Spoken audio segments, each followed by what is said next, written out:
A low-key return, but Minister Mckenzie was on hand to welcome the team with a bouquet of Proteas. The team's captain Laura Wolford and 3 other players were not part of the team coming back, as they had to fly directly to Australia for the Big Bash League T20 competition.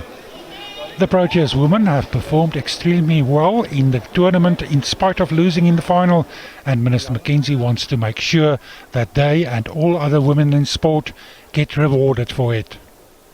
We should work our things in this fashion that men and women get paid the same. And I'm going to fight for that. I'm not going to listen to stories about we are a bit financially castrated.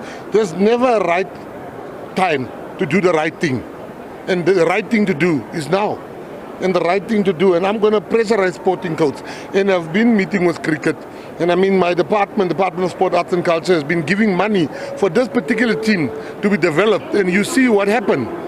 The Minister made it clear that the players are not being given any favours and their performances on the field justify equal compensation. Harry Olivier, SABC News, Kempton Park. After arriving in the country, the Proteas and the technical staff made their way to the Cricket South Africa headquarters in Johannesburg. Here they were given a proper welcome with the red carpet laid out and a brass band on hand to welcome them. Among the players who were present was spinner Nonkululeko Komlaba and opening a batter Tasmin Brett, 2 of the 3 South Africans named in the ICC's team of the tournament. The 2 credited their teammates for their exceptional individual performances in the United Arab Emirates. But they were disappointed that they didn't bring the trophy back home. Taking 12 wickets at the World Cup, obviously I always say it's not only for me, but also for my teammates, because if it wasn't for them, I wouldn't be taking those 12 wickets, because we were all in together. They were taking catches, and yeah, so always gonna give them credit as well. But yeah, it was a great tournament for me, and I'm looking forward for the next one. At the end of the day, it's great to have that recognition, and I'm very proud of Lefty. I mean, Wolf is almost a given with the talent that she has. Very proud of Lefty, but yeah, I would exchange that any day to rather win the trophy at the end of the day, because it almost feels like it went, to waste, to be honest.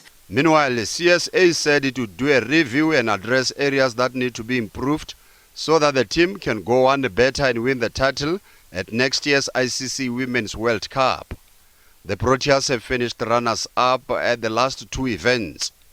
From a team point of view, obviously also do the same sort of process, because we want to make sure by the time we hit England, that our plans are very clear going into next year's Cricket World Cup in India. So the great thing is that the team has been exposed to those sort of conditions, leading up to the T20 World Cup. So there's going to be quite a lot that is going to be coming out, that we're going to make sure that we put in place, and we give ourselves the best chance of actually winning the World Cup next year. The 2025 ICC Women's Cricket World Cup will be staged in India between September and October. Pesing Katlu, SABC News, Johannesburg.